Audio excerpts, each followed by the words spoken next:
नमस्कार शेतकरी बांधवांनो, मी धनंजय कवडे, संचालक कवडे बी भंडार नांदगाव. आणि आज आपण बघणार आहोत कपाशी पिकातील तणनाशकांची माहिती.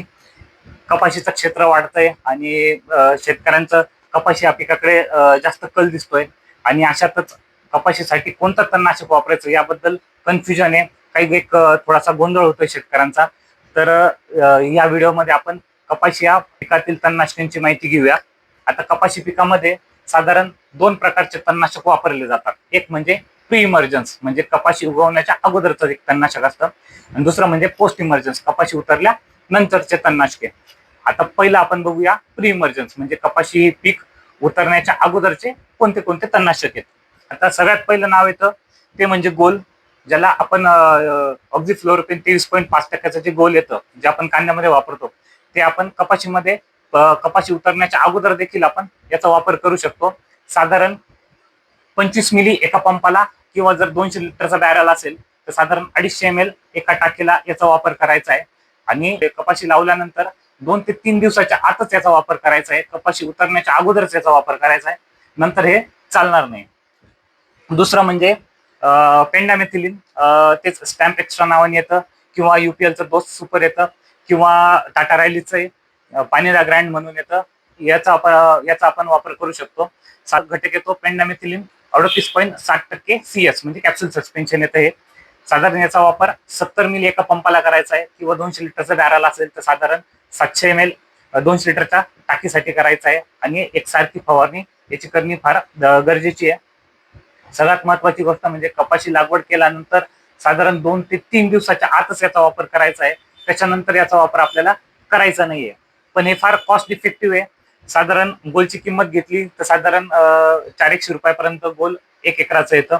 किंवा जर आपण पेंडामेथिलिनचा वापर केला तर साधारण 450 रुपयाच्या आसपास याची आपल्याला कॉस्टिंग पडतील. त्याच्यामुळं हे फार कॉस्ट इफेक्टिव्ह आहे. हे परवडतं आपल्याला जर आपण कपाशी लावल्यानंतर याचा जर लवकर वापर केला तर याची चांगलं परवडतं. आता दुसरं येतं ते म्हणजे पोस्ट इमर्जन्स, म्हणजे कपाशी उतरल्या नंतरचे तणनाशके. सगळ्यात पहिलं नाव येतं ते म्हणजे हिटवीड.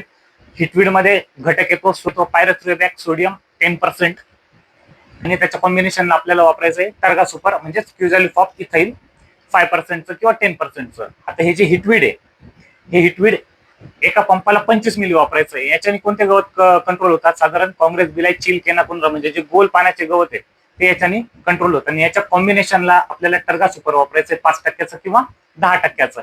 जर समजा 5% टर्गा सुपर वापरलं तर साधारण ते 40 ml एका पंपाला घ्यायचंय. किंवा जर आपण 10% क्युझॅलिफॉप टर्गा सुपर वापरलं तर साधारण 25 मिली एका पंपाला घ्यायचंय. जर समजा क्युझॅलिफॉप हे मिळालं नाही तर त्याच्याऐवजी दुसरा पर्याय म्हणजे एजिल पण आपण वापरू शकतो, म्हणजेच प्रोपेक्झा 10% ECचा आपण ते याच्यामध्ये यूज करू शकतो. म्हणजे हिटवीड एका पंपाला 25 मिली, आणि 10% जर टर्गा सुपर घेतलं तर ते 25 मिली, किंवा टर्गा सुपर नाही वापरलं तर हिटवीड 25 मिली आणि एजिल 25 मिली. हे एका पंपाच्या प्रमाणे. आणि 1 एकराला वापरायचं असेल तर मग हिटवीड 250 ml आणि एजिल 250 ml. या पद्धतीने आपण 200 लिटरच्या बॅरलला यूज करू शकतो. कपाशी उतरल्यानंतर साधारण 20 ते 22 दिवसाच्या आत, 20-22 दिवसाची कपाशी असताना आपल्याला 3 ते 4 पानावर गवत असताना याचा आपल्याला वापर करायचा आहे. आता हे कॉम्बिनेशन आता सध्या तशी करण्याची गरज नाही पडत, कारण की रेडीमेड कॉम्बिनेशन कंपनीने उपलब्ध करून दिलेले आहेत. धानुका कंपनीचं तर डोझोमॅक्स नावाने, किंवा बाहेरचं येतो घासा नावाने, किंवा गोदरेजचं येतं हिटवीड मॅक्स नावाने. आपल्याकडे एक पार्कर म्हणून आहे. हे साधारण दोन्ही एकत्र कॉम्बिनेशन केलेले. साधारण एक पंपाला 50 मिली आपल्याला डायरेक्ट स्प्रे करायचा आहे. एक पंपाला 50 मिली घ्यायचा, आणि जर 200 लिटरची टाकी असेल तर साधारण 500 ml एका टाकीला वापरायचंय. काळजी एकच घ्यायची की गवत खूप मोठं नाही पाहिजे. 3 ते 4 पानावरच गवत जातं, मोठं गवत याच्याने जात नाही. आणि कपाशी ही साधारण 20 ते 25 दिवसाच्या आत बाहेर कपाशी असली पाहिजे. आता हे झाले पोस्ट इमर्जन्स मधलं. आता याच्या पुढचं एक तणनाशक येतं ते म्हणजे आपलं राऊंडअप, किंवा मग व्हिप सुपर म्हणून एक येतं, ते आपण देखील वापरू शकता. पण याचा वापर तसं बघितलं गेलं तर धोकादायक आहे. याचा फार काळजीपूर्वकच वापर आपल्याला कपाशी पिकामध्ये करायचा आहे. याचा जर वापर करायचा असेल, जर समजा गवत मोठं झालं असेल किंवा आपल्याला तणनाशक उपलब्ध नसतील, तर आपण याचा वापर करू शकतो राऊंडअपचा किंवा स्वीप पॉवरचा. त्याचा वापर कसा करायचा आहे?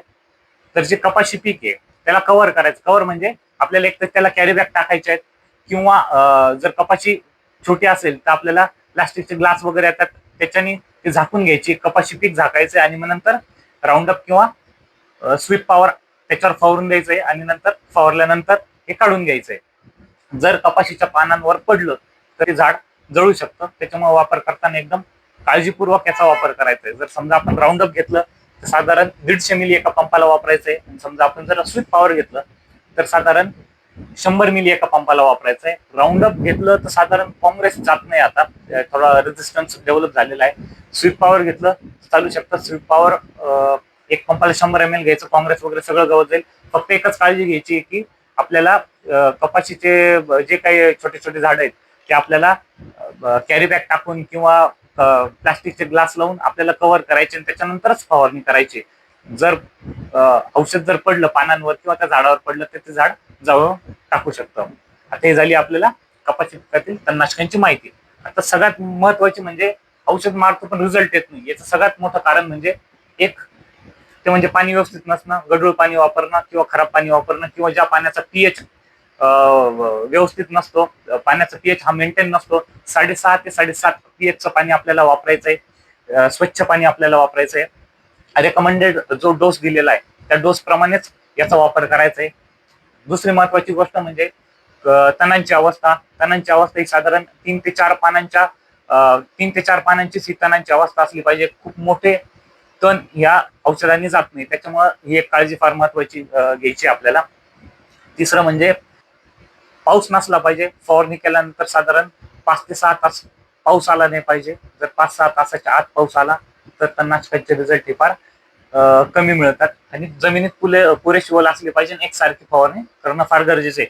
जर आपण अशा पद्धतीने जर फवारणी केली तर 100% आपल्याला तणनाशकाचा खूप चांगला रिझल्ट येईल आणि तणांच्या या त्रासापासून आपण मुक्त व्हाल. माहिती आवडली तर लाईक करा, शेअर करा, सबस्क्राईब करा. थँक्यू, धन्यवाद.